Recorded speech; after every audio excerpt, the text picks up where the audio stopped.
नमस्कार साथियों, मैं मानता हूं आप लोग बिल्कुल फिट होंगे। चलिए शुरुआत करते हैं पर्यावरण से।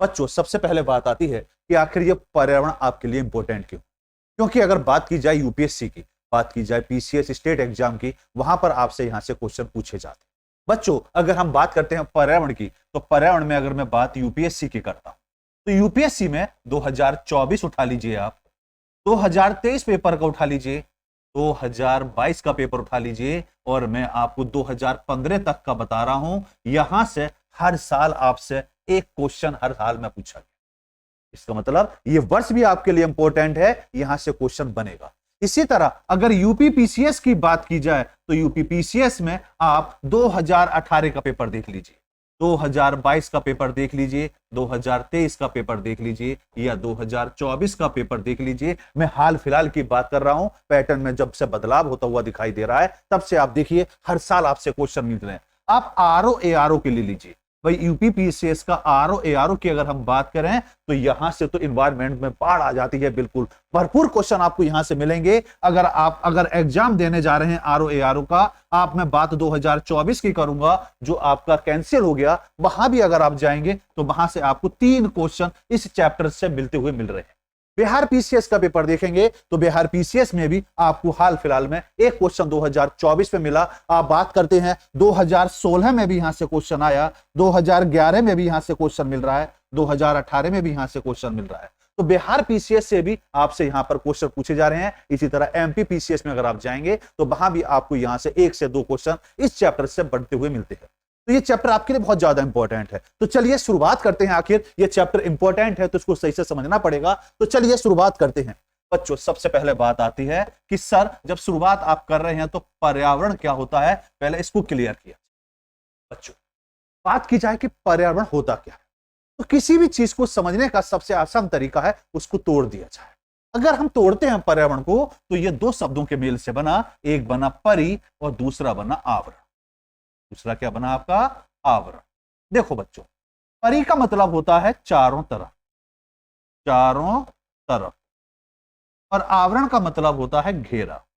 इसका मतलब हमारे चारों तरफ जो है वो मूल तौर पर हम कह सकते हैं वो हमारा पर्यावरण का एक हिस्सा है।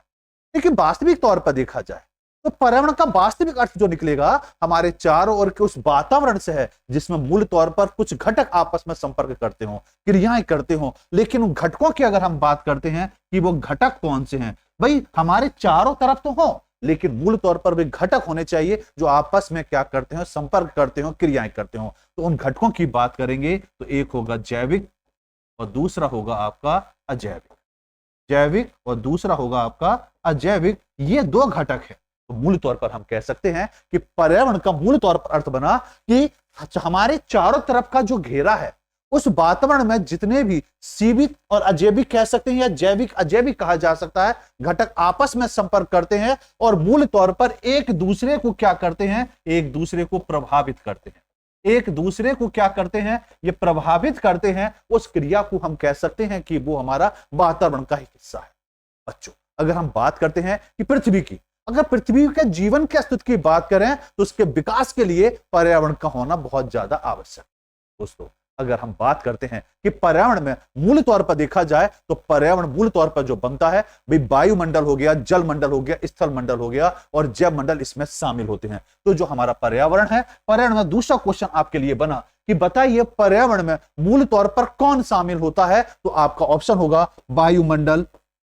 जैसा भी एग्जाम आए, वायुमंडल होगा, जल मंडल होगा, जल मंडल होगा, स्थल मंडल होगा और आपका जैव मंडल होगा। इनके तहत हम कह सकते हैं कि ये सभी के सभी तत्व जो होंगे, ये सभी के सभी घटक जो होंगे, ये इसमें शामिल होंगे और ये पृथ्वी के विभिन्न भौतिक, रासायनिक और जैविक और सामाजिक तत्वों को क्या करते हैं, सम्मिलित इसके अंतर्गत रखा जाता है। दोस्तों, बात आगे पूरी क्लियर हो गई कि आखिर पर्यावरण किसे कहा जाता है। तो मैं मानता हूं अब आपको याद हो गया होगा कि पर्यावरण का मतलब क्या है। पर्यावरण का मतलब है हमारे चारों तरफ के उस वातावरण से है जिसमें जैविक और अजैविक, जैविक और अजैविक घटक आपस में क्या करते हो, संपर्क करते हो और एक दूसरे को क्या करते हो, प्रभावित करते हो।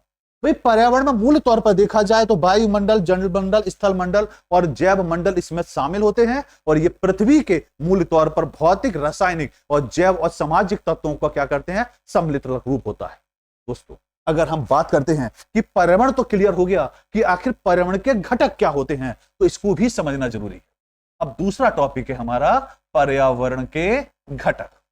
पर्यावरण के घटक, इसको समझेंगे कि आखिर पर्यावरण के घटक क्या होते हैं। पर्यावरण के घटकों की अगर हम बात करें तो मूल तौर पर हम कहेंगे कि सर पर्यावरण के जो घटक होते हैं वो 3 होते हैं।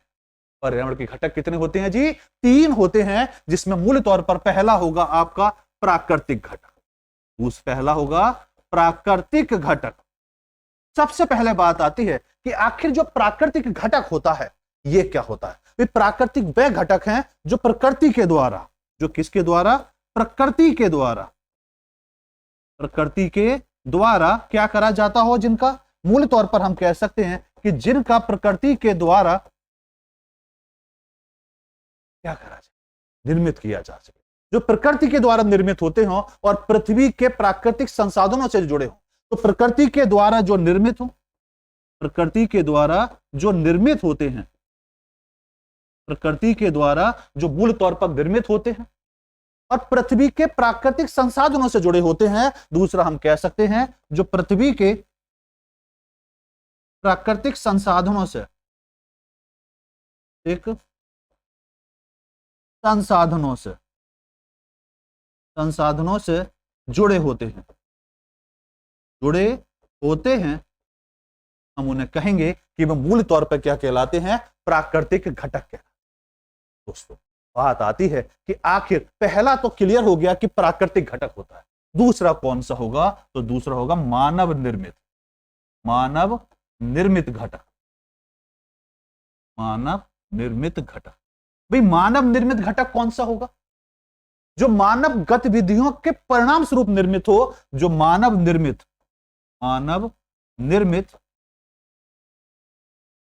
गतिविधियों,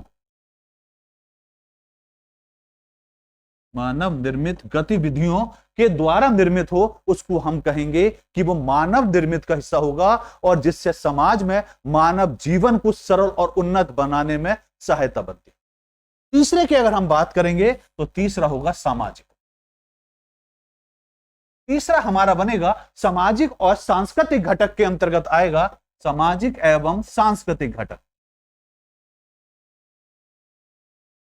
सांस्कृतिक घटक, तो सामाजिक एवं सांस्कृतिक घटक की बात करें तो जो सामाजिक और सांस्कृतिक घटक मानव समाज, क्योंकि मानव निर्मित घटक जो होता है वो मूल तौर पर सामाजिक एवं सांस्कृतिक घटक का एक हिस्सा ही तो है। तो सामाजिक और मानव समाज घटक जो होता है वो सामाजिक और सांस्कृतिक घटक जो होता है मानव समाज की सांस्कृतिक और सामाजिक प्रथाओं को मूल तौर पर दर्शाते हैं। आइए अब इसको जरा विस्तार से समझते हैं कि मूल तौर पर इनका हिस्सा जो होता है वो किस तरीके से डिसाइड किया जाता है। तो ये हमें क्लियर हो गया कि भाई पर्यावरण के 3 घटक होते हैं, एक होता है प्राकृतिक घटक, एक होता है मानव निर्मित घटक और एक होता है सामाजिक घटक। आखिर प्राकृतिक घटक क्या होता है? जो प्रकृति के द्वारा निर्मित हो और प्रकृति के संसाधनों से जुड़े हो पृथ्वी के लिए। मानव निर्मित जो मानव गतिविधियों के तहत आएंगे, और सामाजिक जो सामाजिक सांस्कृतिक रूप से मानव का एक हिस्सा होता है। दोस्तों अगर हम बात करते हैं कि सबसे पहला घटक है हमारा प्राकृतिक घटक। प्राकृतिक घटक, इस प्राकृतिक घटक की अगर हम बात करते हैं कि आखिर ये प्राकृतिक घटक क्या होता है, तो प्राकृतिक घटक बिल्कुल क्लियर हो गया कि प्राकृतिक घटक वे घटक हैं जो प्रकृति के द्वारा निर्मित हों और पृथ्वी के प्राकृतिक संसाधनों से जुड़े हों। अब बात आती है कौन कौन है, तो सबसे पहला हिस्सा होगा भूमि। सबसे पहला हिस्सा आएगा आपका कि भूमि जो होगी वो प्राकृतिक घटक है। भाई इसमें मूल तौर पर देखेंगे तो मिट्टी आ जाएंगी, चट्टान आ जाएगा, खनिज आ जाएगा, भूगर्भिक संरचनाएं। तो भूमि के अंतर्गत अगर आपसे कहा जाए कि सर इस भूमि में आप किसको रखना चाहेंगे, तो मैं प्राथमिकता दूंगा मिट्टी को, प्राथमिकता दी जाएगी चट्टान को,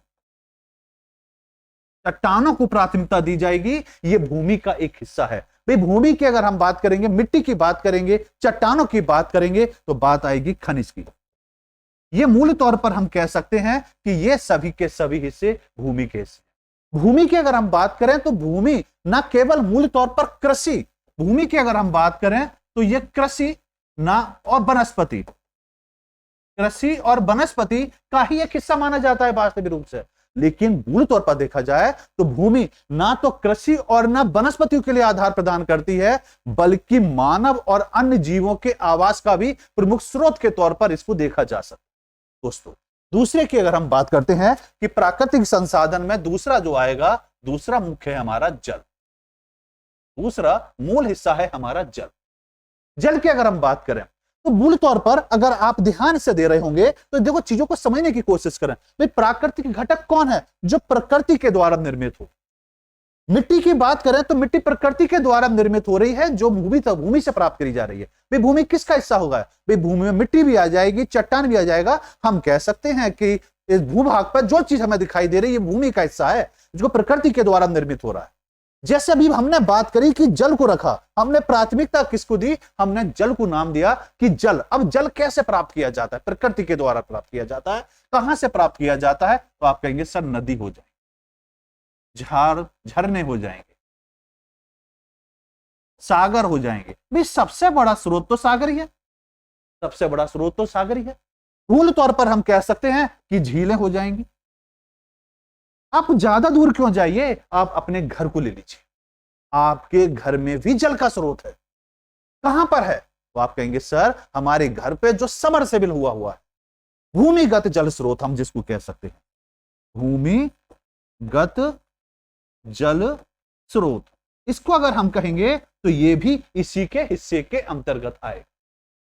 भाई, जल की बात करें तो जल केवल मूल तौर पर पीने और सिंचाई के लिए आवश्यक नहीं है, बल्कि ये जलवायु नियंत्रण और पारिस्थितिकी तंत्र के संतुलन में भी महत्वपूर्ण भूमिका निभाता है। तो क्वेश्चन आपके लिए बना कि बताइए जल पर्यावरण के लिए कैसे इंपॉर्टेंट है? तो सामान्य तो बात आ गई कि भाई पीने के लिए और सिंचाई के लिए आवश्यक है, जो सामान्य बात को निकल कर आती है। लेकिन मूल तौर पर देखा जाए, भाई ये जल नियंत्रण, जलवायु नियंत्रण किसके लिए मूल तौर पर आवश्यक है? भाई जलवायु नियंत्रण के लिए आवश्यक है, साथ ही साथ पारिस्थितिकी तंत्र के संतुलन के लिए आवश्यक है। पारिस्थितिकी संतुलन तंत्र जो है उसको संभालने के लिए मूल तौर पर यह आवश्यक, जिसमें इसकी महत्वपूर्ण भूमिका निकल कर आती है। अगर तीसरे पहलू की अगर हम बात करते हैं तो तीसरा पहलू हमारा जो सबसे ज्यादा इंपॉर्टेंट है वो है एयर, मतलब वायु। दोस्तों, वायु की बात करें तो वायु मूल तौर पर हम कह सकते हैं कि वायु में मौजूद भाई जितनी भी गैसें हैं, जिनमें मूल तौर पर हम कह सकते हैं ऑक्सीजन, नाइट्रोजन, कार्बन डाइऑक्साइड आदि, मूल तौर पर ये सभी के सभी वायु का हिस्सा हैं। हम मूल तौर पर यह समझते हैं कि वायु से हम जीवों के लिए, श्वसन के लिए मूल तौर पर आवश्यक है। लेकिन वास्तविक तौर पर इन्वायरमेंट के पर्पज से देखा जाए तो एक सामान्य बच्चा तो यह कहेगा कि सर श्वसन क्रिया के लिए वायु आवश्यक है। लेकिन वास्तविक तौर पर इन्वायरमेंट के पर्पज से आपकी सोचने की क्षमता के आधार पर इसका राष्ट्र आंसर होना चाहिए जलवायु और मौसम को भी यह नियंत्रित करता है। यह किसको करता है? जलवायु प्लस मौसम। तो हमारे लिए हम ये कह सकते हैं कि वायु जो है इन्वायरमेंट के लिए, पर्यावरण के लिए मूल काम जो करता है, जलवायु और मौसम को भी क्या करता है? नियंत्रित करता है। तीसरा, चौथे पॉइंट की अगर हम बात करें जो सभी के लिए इंपॉर्टेंट है, मूल हिस्सा है जीव और जंतु। जीव और आपके जंतु। जीव जंतु की बात की जाए तो जीव जंतु में सभी प्रकार के जितने भी जानवर हैं, जितने भी सूक्ष्म जीव हैं, तो इसमें हम ये कह सकते हैं कि सभी प्रकार के जंतु, सूक्ष्म जीव एवं पौधे, इन सभी को हम इसके अंतर्गत रख सकते हैं। तो सभी प्रकार के जंतु, ये हम कह सकते हैं जानवर कहा जाए तो ज्यादा बढ़िया रहे, जानवर भी कह सकते हैं, डिपेंड करता है।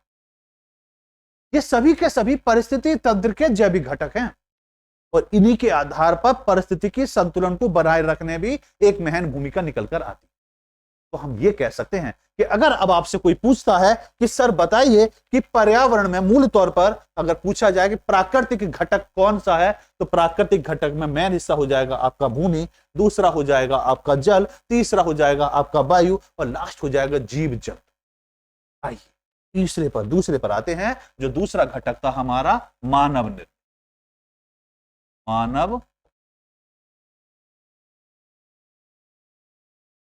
निर्मित घटक।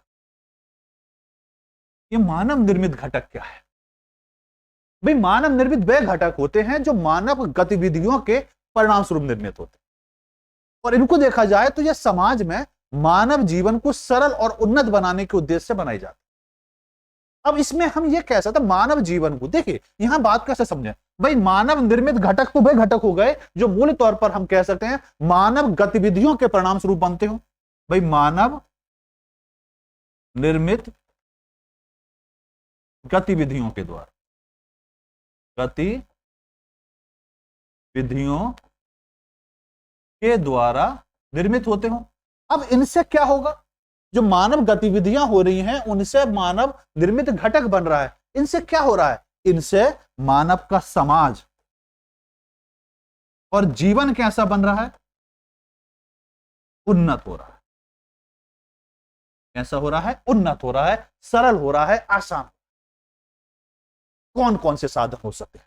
तो यहां पर हम मूल तौर पर कह सकते हैं भाई मैं पढ़ा रहा हूं जहां से आपको, वो मेरे लिए क्या है? मेरा ऑफिस है। तो इसको हम किस में रख सकते हैं? बिल्डिंग का हिस्सा बोल सकते हैं, हम इसको बोल सकते हैं इमारत। तो पर्यावरण का एक हिस्सा ही तो है इमारत, लेकिन यह बनाए किसके द्वारा है? मानव निर्मित। अब इमारत का मतलब सिर्फ मेरा ऑफिस नहीं रहा, इमारत का मतलब हो गया भाई आप मेरा ऑफिस हो जाएगा, आपका घर हो सकता है, हमारे जितने भी धार्मिक स्थल हैं वो सब इसके अंतर्गत आ जाते हैं। मानव निर्माण जो होता है मानव के रहने और उसके कार्य करने के लिए बनाया जाता है, और यह मानव जीवन को संरचना और सुरक्षा मूल तौर पर प्रदान करता है। दूसरा हिस्सा अगर हम देखेंगे तो दूसरा हमारा हिस्सा बनेगा सड़क। सड़कें इसका हिस्सा बन सकती, परिवहन के साधनों जो विभिन्न स्थानों को जोड़ते हैं और साथ साथ ये आर्थिक गतिविधियों को भी सुगम बनाते हैं। तो इसका मूल तौर पर प्रयोग भाई परिवहन के लिए किया जा सकता है, साथ साथ आर्थिक रूप से भी इसका यूज किया जाता है। परिवहन किस लिए है? मूल तौर पर आर्थिक गतिविधियों को सुगम बनाने के लिए सड़क का प्रयोग किया जाता है। साथ साथ सड़क के हम पुल भी रख सकते हैं, क्योंकि इसी का एक हिस्सा इसके अंतर्गत आएगा जो मानव निर्मित हो। तीसरे पहलू की अगर हम बात करते हैं जो इसी का हिस्सा बनेगा, जो मूल तौर पर हम कह सकते हैं औद्योगिक संरचना है। औद्योगिक संरचना, औद्योगिक संरचनाओं की अगर बात की जाए तो इसमें क्या आ जाएगा? जितने भी इंडस्ट्रियल इकाई हैं, जितने भी कारखाने हैं, ऊर्जा संयंत्र हैं, और जितने भी अन्य औद्योगिक इकाई जो मूल तौर पर आर्थिक उत्पादन के लिए उपयोगी होते हैं, उनको हम औद्योगिक संरचनाओं के अंतर्गत रख सकते हैं। तो मैं मानता हूं दोनों घटक क्लियर हो गए, भूमिगत भी हो गए और आपके मानव निर्मित भी हो गए। तीसरे की अगर हम बात करते हैं तो तीसरा था हमारा सामाजिक। तीसरा हमारा हिस्सा था सामाजिक एवं सांस्कृतिक घटक। तो तीसरा हिस्सा है हमारा सामाजिक एवं सांस्कृतिक घटक। सामाजिक सांस्कृतिक घटक की अगर हम बात करते हैं, भाई जो मानव निर्मित होगा वही तो समाज का हिस्सा होगा। मानव एक संस्कृति से जुड़ा हुआ है। हम यह कह सकते हैं सामाजिक और सांस्कृतिक घटक जो होते हैं मानव के सांस्कृतिक और सामाजिक प्रथाओं को दर्शाते हैं। तो यह मूल तौर पर यह किसको दर्शाता है? तो सामाजिक और सांस्कृतिक घटक मूल तौर पर जो मानव है उसका मूल तौर पर देखा जाए तो उसकी सांस्कृतिक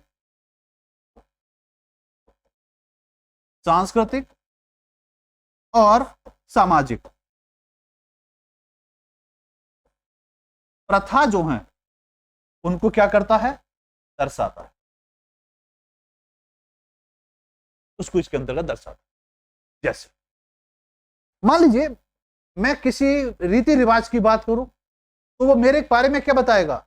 मेरी संस्कृति को बताएगा, मेरी सामाजिक प्रथाओं को दर्शाएगा। तो हम ये कह सकते हैं कि इसमें अगर मैं प्राथमिकता दूं पहला, तो पहला आ जाएगा रीति रिवाज। रीति रिवाज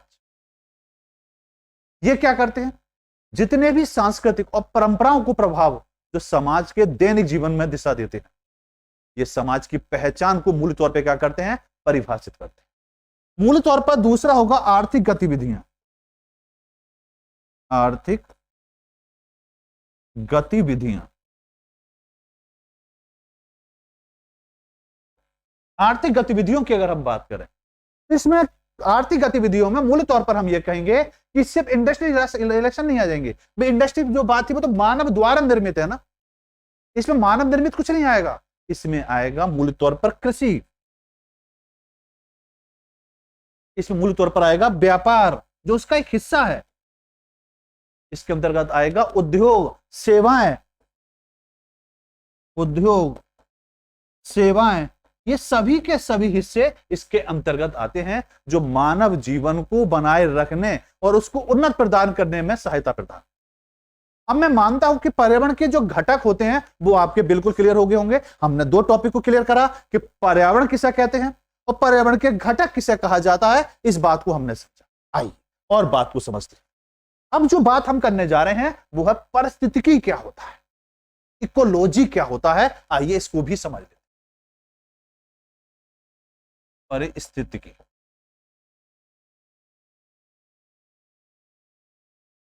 पारिस्थितिकी, इकोलॉजी की अगर बात करें तो इकोलॉजी मूल तौर पर देखा जाए यह वह विज्ञान है जो जीवों और उनके पर्यावरण, मूल तौर पर हम कह सकते हैं जीवों प्लस उनके पर्यावरण, उनका जो पर्यावरण है। तो पारिस्थितिकी तंत्र या इकोलॉजी मूल तौर पर भाई जीवों और उनके पर्यावरण के बीच होने वाले परस्पर जो संबंध है उनके अध्ययन को दिखाता है। इनके बीच में जो परस्पर संबंध बन रहा है, इनके बीच में जो परस्पर संबंध बन रहा है उसका जो अध्ययन किया जाता है, का जो अध्ययन किया जाता है वो अध्ययन क्या कहलाता है, इकोलॉजी क्या। ये मूल तौर पर जीवों के जीवन चक्र, उनके निवास स्थान, उनके व्यवहार के साथ साथ उनके पारिस्थितिकी तंत्र पर भी प्रभाव डालने वाले कारकों का गहन विश्लेषण करता है। दोस्तों बात करी जाती है कि पारिस्थितिकी तंत्र की आखिर भूमिका क्या है, क्यों करने की जरूरत है। तो अगर हम इसको देखें तो इसका महत्व भूमिका क्या है, भूमिका की बात की जाए पारिस्थितिकी तंत्र, भूमिका की अगर हम बात करेंगे तो सबसे मेन बात आएगा प्राकृतिक संतुलन। इसके द्वारा मूल तौर पर सबसे पहले क्या बनेगा, प्राकृतिक संतुलन। प्राकृतिक संतुलन बनता हुआ दिखाई देता। प्राकृतिक संतुलन किस आधार पर, भाई पारिस्थितिकी तंत्र यह समझने में मदद करता है कि किस प्रकार जीव एक दूसरे से और अपने पर्यावरण के साथ संतुलन बनाए रखते हैं, और यह संतुलन ही जो होता है ये जैव विविधता को संरक्षित करता है, साथ ही पारिस्थितिकी तंत्र की स्थिति को भी क्या करता है, यह सुनिश्चित करता है। तो प्राकृतिक संतुलन इसलिए इंपॉर्टेंट। दूसरा, संसाधनों का टिकाऊ उपयोग किया जाता है। संसाधनों का टिकाऊ उपयोग, कि जितने भी संसाधन हैं उनका मूल तौर पर टिकाऊ तरीके से उपयोग किया जाता है। भाई पारिस्थितिकी संसाधनों की बात करें तो इसमें विवेकपूर्ण और टिकाऊ उपयोगों को प्रोत्साहित करती है। यह सुनिश्चित करने में मदद करती है कि भविष्य की पीढ़ियों के लिए संसाधन उपलब्ध रहेंगे। जैव विविधता का संरक्षण इसमें मेन पॉइंट निकल कर आता है। तीसरा है जैव विविधता का संरक्षण, जैव विविधता का संरक्षण, जैव विविधता के संरक्षण। भाई परिस्थितिकी की बात करें तो जैव विविधता की रक्षा करने और पारिस्थितिकी तंत्र को संरक्षित रखने में यह मूल तौर पर सहायक होता है। यह पर्यावरणीय संकटों जैसे जलवायु परिवर्तन, वनों की कटाई, प्रदूषणों के प्रभाव को क्या करता है, कम करने में मदद करता है। दोस्तों अगर बात करते हैं चौथे पॉइंट की, जो सबसे ज्यादा इंपॉर्टेंट बनता है पर्यावरणीय शिक्षा। इस चौथा पॉइंट है हमारा पर्यावरणीय शिक्षा, एनवायरमेंट एजुकेशन की बात की भाई, परिस्थितिकी में हमें पर्यावरण के प्रति संवेदनशील बनाने और यह समझने में मदद करती है कि किस प्रकार हम अपने कार्यों के माध्यम से पर्यावरण का सकारात्मक प्रभाव डाल सकते हैं। ये सभी पॉइंट हैं जिनके आधार पर हम मूल तौर पर परिस्थितिकी का अध्ययन करते हैं। तो परिस्थिति का अध्ययन जो किया जाता है भाई, परिस्थिति क्या होती है? जीव और उनके पर्यावरण के बीच जो संबंध होता है उसका जो अध्ययन किया जाता है। अध्ययन कैसे किया जाता है? प्राकृतिक संतुलन करने में भूमिका सहायता प्रदान करती है, संसाधनों का टिकाऊ उपयोग इसके माध्यम से किया जाता है, जैव विविधता का संरक्षण किया जाता है और साथ साथ एनवायरमेंट एजुकेशन को प्राथमिकता देता है। बात अगर हम करते हैं पर्यावरण की, तो क्वेश्चन अब आपसे बनता है कि पर्यावरण के जरा मुझे प्रकार बताइए। पर्यावरण के प्रकार बताइए कि पर्यावरण के प्रकार कितने। पर्यावरण के प्रकार की बात करें तो प्राकृतिक पर्यावरण को सबसे पहले रखा जाएगा, नेचुरल एनवायरनमेंट को सबसे पहले रखा जाएगा। पहला है आपका प्राकृतिक पर्यावरण। प्राकृतिक पर्यावरण, प्राकृतिक पर्यावरण। प्राकृतिक पर्यावरण क्या है? फिर प्राकृतिक पर्यावरण वह है जो मानव हस्तक्षेप से मुक्त है, जो मूल तौर पर मानव हस्तक्षेप से क्या है? अलग है। जब मानव हस्तक्षेप है ही नहीं, यह पृथ्वी के जैविक और अजैविक घटक से मिलकर बनता है, तो मानव हस्तक्षेप से जो मुक्त हो, साथ में जो जैविक प्लस अजैविक, जैविक और अजैविक मूल तौर पर इनसे क्या हो? मिलकर बना, इसे मिलकर बना, मिलकर बना, उसको हम क्या कहेंगे? प्राकृतिक पर्यावरण का हिस्सा। दोस्तों इसमें मूल तौर पर अगर हम बात करेंगे तो सबसे पहला इसका हिस्सा आएगा आपका जंगल। सबसे पहले क्या आएगा इसमें? जंगल। भाई जंगल की अगर हम बात करें तो जंगल को हम क्या बोलते हैं? पृथ्वी का, पृथ्वी का फेफड़ा कहा जाता है। जंगल क्या है? पृथ्वी के फेफड़े। ये फेफड़े के रूप में कार्य करते हैं। ये न केवल ऑक्सीजन उत्पादन करते हैं बल्कि कार्बन डाइऑक्साइड को भी अवशोषित कर जलवायु परिवर्तन को, जलवायु को संतुलित करते हैं। जो जंगल होते हैं जैव विविधता का केंद्र है, तो दूसरा हम कह सकते हैं जैव विविधता, जैव विविधता का केंद्र, जैव विविधता का यह केंद्र और विभिन्न प्रजातियों का आवास है। प्लस हम कह सकते हैं विभिन्न विभिन्न प्रजातियों का आवास, विभिन्न प्रजातियों का यह आवास। दूसरा अगर हम बात करते हैं तो दूसरा हिस्सा आता है पहाड़।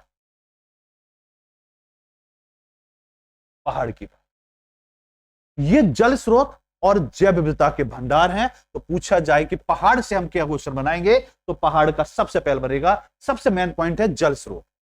जल स्रोत के रूप में जाना जाता है, जल स्रोतों के रूप में, साथ ही साथ इनको हम जैव विविधता का भंडार भी कहा जाता है। जैव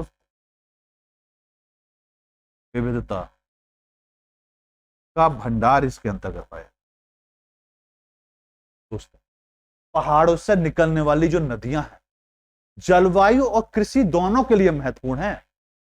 पहाड़ जो होते हैं जैव विविधता के संरक्षण और पारिस्थितिकी तंत्र की स्थिति में भी महत्वपूर्ण भूमिका निभाते हैं। नेक्स्ट की अगर हम बात करते हैं तो सी आता है हमारा सागर, महासागर कहा जाए, महासागर। महासागर, महासागर को देखा जाए तो महासागर जलवायु नियंत्रण में महत्वपूर्ण भूमिका निभाते हैं। ये पृथ्वी की खाद्य श्रृंखला और जैव विविधता का आधार। तो हम ये कह सकते हैं कि महासागर जो होते हैं मूल तौर पर देखा जाए तो ये खाद्य श्रृंखला,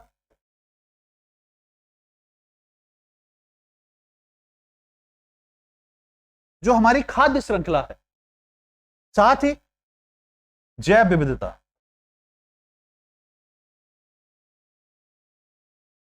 का क्या है, ये भंडार है। महासागर की अगर हम बात करते हैं तो महासागर समुद्री जीवन का घर है, जो पृथ्वी के अधिकांश ऑक्सीजन का उत्पादन करता है।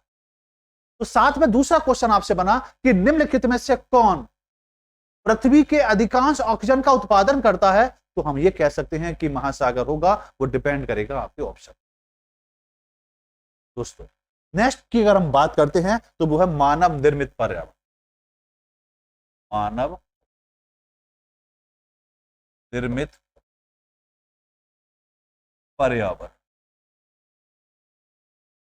मानव निर्मित पर्यावरण की अगर हम बात करते हैं तो मानव निर्मित पर्यावरण में वे सभी संरचनाएं और प्रजातियां शामिल होती हैं जो मानव द्वारा निर्मित हो। इसमें भवन हो सकता है, सड़क हो सकता है, उद्योग हो सकता है, शहरी संरचनाएं मूल तौर पर शामिल। भाई शहरी क्षेत्र की अगर हम बात करें तो शहरी क्षेत्र मानव निर्मित पर्यावरण का प्रमुख उदाहरण हो सकता है, जहां बड़े पैमाने पर आवासीय और व्यवसायिक गतिविधियां होती हैं। इंडस्ट्री रिलेशन इसके अंतर्गत आ सकता है। तो इसमें मूल तौर पर हम कह सकते हैं भाई भवन इसमें आ जाएंगे, सड़कें इसमें आ जाएंगी, उद्योग इसमें आ जाएंगे, औद्योगिक कह सकते हैं, औद्योगिक इकाई कह सकते हैं, इंडस्ट्रियल रिलेशन बोल सकते हैं। ये सभी हिस्से इसके अंतर्गत। दोस्तों बात की जाए औद्योगिक क्षेत्र, यहां विभिन्न प्रकार की औद्योगिक गतिविधियां होती हैं जो आर्थिक विकास में योगदान प्रदान। मूल तौर पर देखा जाए तो जो सामाजिक पर्यावरण होता है, तीसरा हिस्सा जो बनेगा आपका वो बनेगा सामाजिक पर्यावरण। सामाजिक पर्यावरण। सामाजिक पर्यावरण की बात करें तो मानव समाज की सांस्कृतिक, धार्मिक और सामाजिक प्रथाओं का प्रतिनिधित्व करता है और यह मानव जीवन को प्रभावित करने वाले विभिन्न सामाजिक सांस्कृतिक कारकों का एक सम्मिलित हिस्सा हो सकता है। सामाजिक मान्यताएं और परंपराओं की अगर हम बात करें तो सामाजिक मान्यताएं और परंपराएं किसी भी समाज की पहचान हो सकती हैं और ये रीति रिवाज, आदतें और ये पीढ़ी दर पीढ़ी स्थानांतरित होती। सामाजिक परंपराएं ये किसी भी समाज के नैतिक मूल्यों और जीवन शैली को दर्शाते हैं। जैसे मूल तौर पर हम कह सकते हैं विवाह, क्या कह सकते हैं, विवाह कह सकते हैं, क्योंकि ये पीढ़ी दर पीढ़ी बढ़ते रहते हैं। उत्सव कहा जा सकता है, उत्सव इसका हिस्सा है, बन सकता है। ये सभी के सभी क्या हो सकते हैं, सामाजिक परंपराओं के हिस्सा। सामाजिक परंपरा का एक हिस्सा जिसकी जीवन शैली को दर्शाता है। त्योहार हो गए, उत्सव हो गए, विभिन्न धार्मिक सांस्कृतिक मान्यताएं ऐसी हो गई जो इसके अंतर्गत आ सकती। आर्थिक गतिविधियों की अगर हम बात करते हैं, चौथा हिस्सा होगा आर्थिक गतिविधि। आर्थिक गतिविधियां। आर्थिक गतिविधियों की अगर हम बात करते हैं, आर्थिक गतिविधियां किसी समाज की आर्थिक स्थिति और उसकी प्रगति का प्रतीक होता है। तो हम ये कह सकते हैं कि आर्थिक गतिविधियां जो बनती हैं वो मूल तौर पर कहा जा सकता है कि वो मूल तौर पर जो रहेंगी, किसी भी समाज की बात करें तो कोई भी समाज होगा उस समाज की आर्थिक गतिविधि, आर्थिक स्थिति जो होगी, कोई भी समाज, किसी भी प्रकार का समाज होगा, उसकी आर्थिक स्थिति और उसकी प्रगति, उसकी प्रगति का क्या हिस्सा बनेगा, प्रतीक बनेगा। क्या बनेगा, वो प्रतीक का हिस्सा होगा, जिसमें कृषि, व्यापार, व्यापार समाज के जीवन यापन और विकास में महत्वपूर्ण भूमिका निभाता है। दोस्तों परिस्थितिकी तंत्र की बात की जाए, अब बात आती है परिस्थितिकी तंत्र क्या होता है, इसको भी समझने की आवश्यकता है।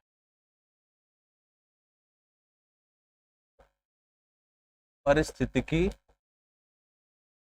तंत्र, इकोसिस्टम क्या होता है।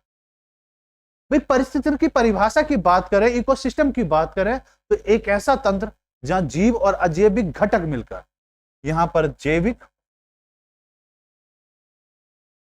प्लस अजैविक, ये दोनों मिलकर, दोनों को अगर यहां पर मिला दिया जाए, एक संगठित इकाई के रूप में कार्य करते हो, एक संगठित इकाई के रूप में कार्य करते हैं, उनको मूल तौर पर हम कह सकते हैं, मूल रूप से करते हो, और मूल तौर पर ऊर्जा और पोषक तत्वों का भी प्रभाव, साथ ही साथ इसके क्या हो, ऊर्जा का प्रभाव हो, मूल तौर पर हम कह सकते हैं, जो पूरे तंत्र का संतुलन रखती है उसको मूल तौर पर हम कह सकते हैं पारिस्थितिकी तंत्र। तो आज की क्लास में मूल तौर पर हमने ये समझा कि पर्यावरण के क्या है, पर्यावरण के घटक क्या है, पारिस्थितिकी क्या है, और पर्यावरण के मूल तौर पर प्रकार कितने होते हैं। आज हमने मेन चीजों को समझा, और इस आधार पर मैं आपको आज कुछ क्वेश्चन देना चाहता हूं, और जल्दी से बताइए इनके आंसर क्या होंगे, कमेंट्स में जरूर बताना। पहला क्वेश्चन आपके सामने है, जैव विविधता हॉटस्पॉट क्या क्या अर्थ होता है? एक क्षेत्र जिसमें जैविक विविधता का उच्च स्तर होता है लेकिन इसमें कोई खतरा नहीं होता। एक क्षेत्र जो जैव विविधता में समृद्ध होता है और जिससे महत्वपूर्ण खतरा होता है। एक क्षेत्र जिसमें केवल स्थानीय प्रजातियां पाई जाती हैं। एक क्षेत्र जो केवल पौधों और जीव जंतुओं की उच्च प्रजाति विविधताओं को इंगित करता है।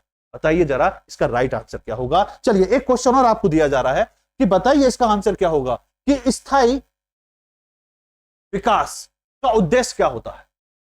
प्राकृतिक संसाधनों का अत्यधिक दोहन करना, वर्तमान पीढ़ी की जरूरतों को पूरा करना और भविष्य की पीढ़ियों के संसाधनों से समझौता किए बिना, या केवल औद्योगिक विकास पर ध्यान केंद्रित करना और पर्यावरण संरक्षण को नजरअंदाज करना। एक क्वेश्चन आपको मेंस के लिए दिया जा रहा है, इसको लिखकर दिखाइए कि भारत में पर्यावरण सुरक्षा अधिनियम को प्रभावशीलता का मूल्यांकन करें और इसमें राष्ट्रीय उद्यानों और वन्य जीवों के संरक्षण के संदर्भ में कानूनी और प्रशासनिक ढांचे की भूमिका पर चर्चा करें। तो ये रही आज की क्लास कैसी लगी ये अपने कमेंट बॉक्स में जरूर बताएं। मिलता हूं कल नई ऊर्जा के साथ, नई वीडियो के साथ। धन्यवाद।